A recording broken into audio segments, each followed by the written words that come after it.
Ontem nós falávamos da importância de conhecer a fonte de água viva que é Jesus. Pois o homem que não experimenta o amor de Deus torna-se incapaz de amar verdadeiramente. E aqui, isso é importantíssimo. Escute bem o que eu vou dizer para você.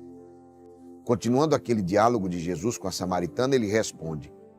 João 4, 13, 14. Todo aquele que beber desta água tornará a ter sede.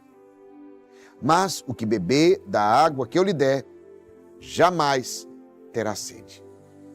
Mas a água que eu lhe der virá a ser nele fonte de água que jorrará até a vida eterna. Palavra da salvação. Quantas pessoas nesse tempo perderam o sentido da vida? Eu até conversava com uma pessoa ontem, orando por ela, intercedendo por ela, e dizia exatamente isso. Quando você chega, imagine, pessoas que, e eu estou dizendo para você, pessoas que estão numa depressão profunda, pensamentos suicidas, que perderam o sentido, e que talvez aquelas frases ou situações elementares que você possa dizer assim, não surta nenhum efeito. Por quê? Você diz, olhe para a sua família, mas a família está um caos. Entendeu, não? Olhe para isso, está tudo um caos. Se você olha para o seu redor, está tudo destruído, na mentalidade do mundo, você não tem motivação para viver. Vocês estão entendendo isso, não? Na mentalidade apenas humana, se você olha só para isso, qual é o motivo que você teria para viver? Você olha, então, é assim que muitas vezes alguém está com um pensamento suicida, quando você partilha, exatamente, olha, mas por que eu vou viver por isso? Está aqui, olha, não vale a pena, olha isso aqui não vale a pena, olha aquilo ali, não vale a pena. E quando tudo na minha vida está destruído? Porque às vezes a gente pode aconselhar alguém que tem uma parte que está bonita na sua vida, diz, olha, viva por isso, né? Está vendo por isso daqui? Mas eu quero dizer para você, e quando está tudo um caos? É exatamente essa experiência que eu estou falando para vocês, porque todos nós tem situações que estão fora do nosso controle, da nossa capacidade. Então, uma enfermidade, um problema na família, alguém numa situação de decepção, de frustração, pode vir para qualquer um. E aí? O homem que não experimenta o amor de Deus torna incapaz de amar verdadeiramente. Porque primeiro é que ele não se ama, e aí ele não consegue mais amar ninguém. E aí onde está a grande diferença, aquele que beber desta água tornará a ter sede. De qualquer água que vem no mundo. Não é que a água não mate a sede, mata, mas a água do mundo, a água que o mundo tem, ela mata a sede momentaneamente. E eu estou falando muito mais que água, do que sobre água que mata a sede, água que a gente bebe. Eu estou falando sobre situações da família, situações filhos, pais, casamento, namoro, realidade, vocação. Tem um momento que pessoas vão nos decepcionar porque as pessoas são falíveis, assim como nós também decepcionamos os outros. Tem momentos, é assim. Então, é simples. Se você não experimenta naquele amor que é o centro, que é a fonte, você vai ficar apenas bebendo de situações que é esse copo. Está aqui um copo com água, uma xícara. À medida que eu bebo, esse copo seca. E depois que ele seca, o que acontece? Se eu continuo, eu vou mastigar os cacos. Isso vai me fazer mal. Por isso que eu preciso do acesso à fonte, porque eu sou como esse copo. Se eu não estou com o contato com a fonte, depois que seca, eu começo a dar os cacos às pessoas. É assim que acontece. É por isso que a gente fere, inclusive, as pessoas ao nosso redor. Porque quando nós permitimos secar, os nossos cacos vão atingindo. E isso daqui é muito forte. Você pode ser missionário, você pode ser uma pessoa de igreja, você pode ser de grupo de oração, você pode ser a melhor pessoa do mundo. Ei! Quando você começa a dar os cacos, significa que você está perdendo o acesso à fonte.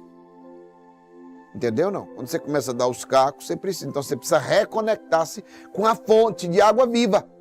Porque você pode estar na igreja, mas perder a sua intimidade, essa ligação com a fonte. Você pode estar dentro da igreja, noutra. Você pode estar em qualquer outro lugar, na sua casa, e pode estar noutra. Somente Ele é a fonte. Eu digo isso para você porque quantas pessoas vivem sedentas de amor nesse mundo? Quantas pessoas estão se perdendo sem sentido e de olho e diz assim, para onde? Aí onde está? Exatamente, Jesus diz, quem beber dessa água vai tornar a ter sede, não é isso? Mas o que beber da água que eu lhe der, jamais terá sede. Só a única água que sacia, que verdadeiramente tem o poder de saciar a nossa sede, é o amor de Deus. Só Só, nada, ninguém. A melhor esposa do mundo não pode fazer isso. O melhor esposo do mundo, o melhor filho, o melhor amigo do mundo não tem capacidade de saciar a sua sede. Mas o que beber da água que eu lhe der jamais terá sede. Por quê? A água que eu lhe der virá a ser nele fonte de água que jorrará até a vida eterna. Essa água vai ser fonte que vai jorrar até a vida eterna. Pegou essa palavra? Ei, fonte que jorra até a vida eterna. E aí a minha vida começa a ter sentido.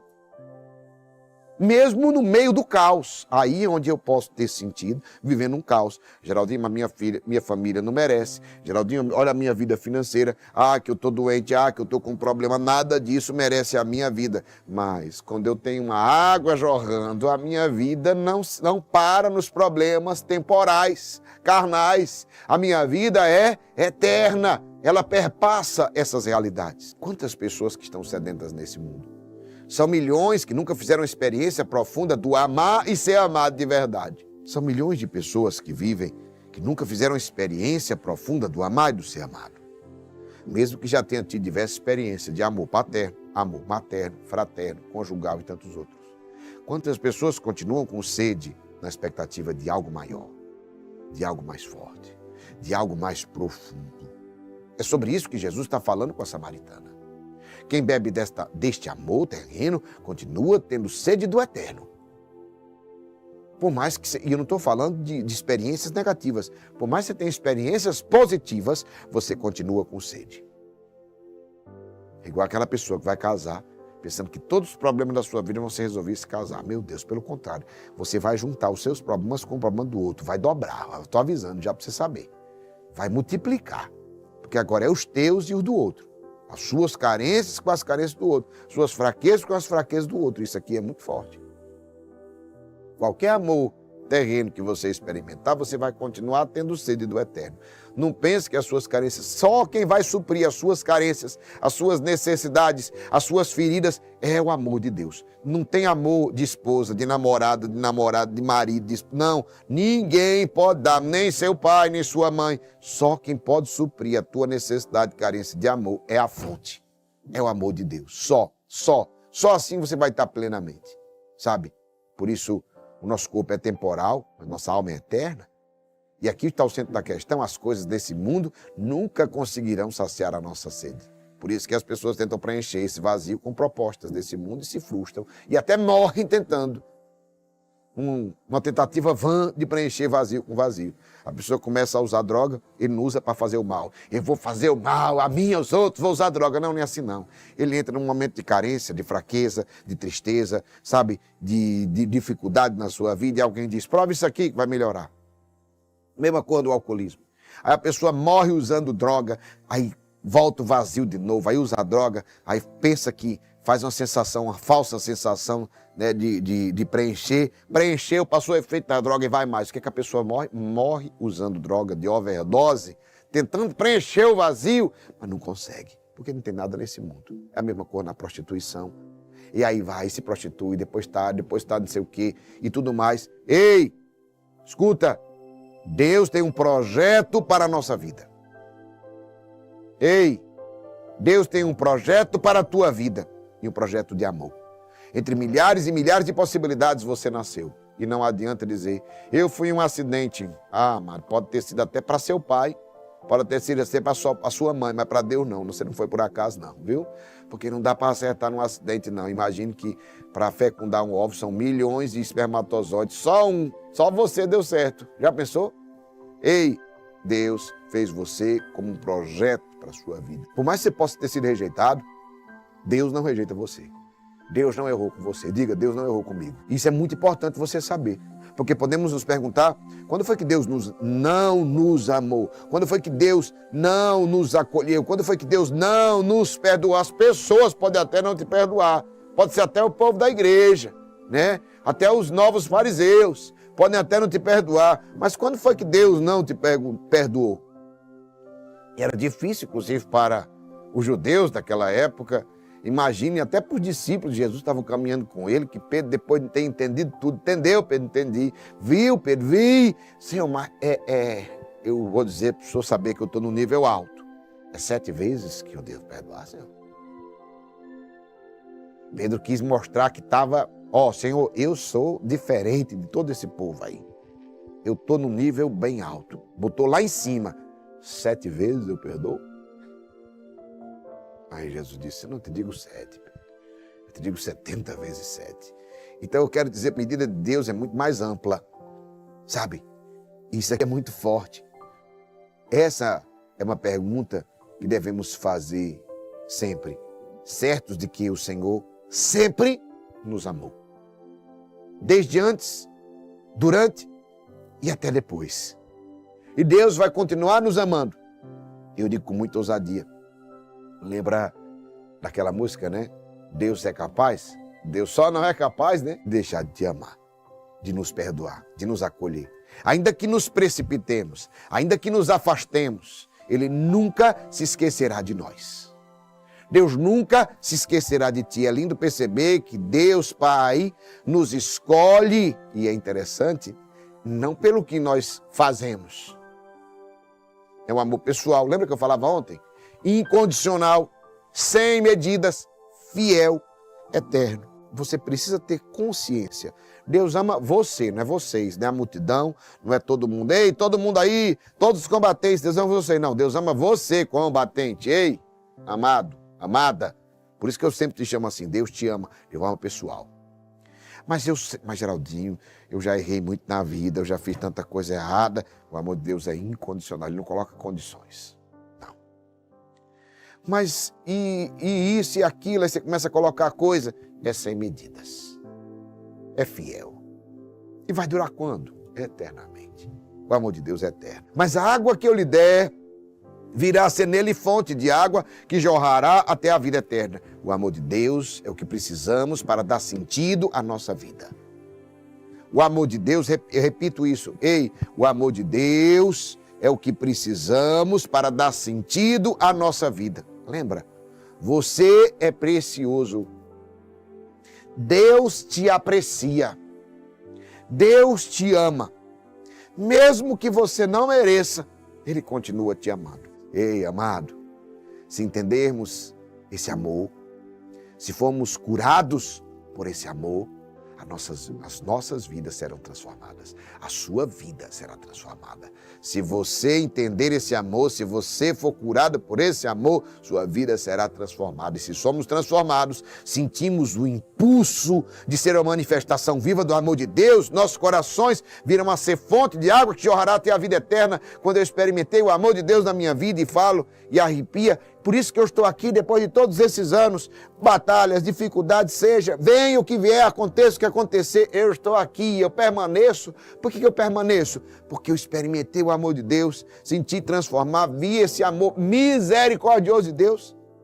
E aí eu tenho um impulso de manifestar, de falar para as pessoas, Deus te ama, Deus te ama, você é precioso, Deus te ama. Isso aqui é muito importante.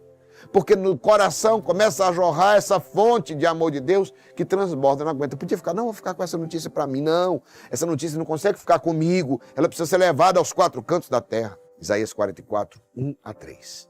Agora escuta, Jacó, meu servo, Israel, a quem escolhi. Eis o que diz o Senhor, que te criou, que te formou desde o seio materno e te socorreu. Nada temas, Jacó, meu servo, meu Israel, a quem escolhi. Porque derramarei água sobre o solo sequioso. Eu farei correr sobre a terra árida. Derramarei meu espírito sobre tua posteridade, minha bênção sobre os teus rebentos. Palavra do Senhor. Deus te escolheu, Deus te chamou pelo nome. Como é seu nome? Diga bem forte, Geraldo. Mesmo que ninguém acredite em você, Ele acredita, Ele sempre acreditou e sempre continuará acreditando. Quero dizer para você que não importa se ninguém acredita em você, Deus acredita em você, sempre acreditou, continuará acreditando. Veja as obras dele na sua vida. Quantas vezes ele te livrou, quantas vezes ele te protegeu, te amparou e você nem percebeu. Quantas vezes a gente nem percebeu, no silêncio Deus agia e Deus continuará agindo na sua vida. Não só perceba tudo isso, anuncie essas maravilhas, seja fonte de água viva. Lembra? Seja Siloé no primeiro dia, não é? Canal da graça para a vida de muitos, ele tem uma obra para cada um de nós. Ele tem uma obra para você, amado, e quer que nós façamos a diferença, onde nós estivermos. Você já se perguntou o motivo do chamado de Deus e para que Ele te chamou? Você já parou para pensar no quanto o Senhor já fez na sua vida? Talvez muitos da sua família, dos seus amigos, ainda não vieram para Deus, porque você ainda não transbordou aquilo que Ele fez na sua vida. Permita que Ele faça, número 1. Depois, deixa fluir. Deixa esse rio jorrar para outras pessoas. Tudo que Ele faz por nós não é para que nós nos gloriemos, mas é para que o testemunhemos com coragem. Ao fazermos a experiência do amor de Deus nesses dias, o Senhor nos dá uma missão. Sermos sinais do amor de Deus no coração da humanidade, que tanto precisa. Durante essa semana, o Senhor nos levanta para isso. Por amor à sua família, por amor a você. Deixe-se amar por Deus e que o rio flua a partir de você para os teus.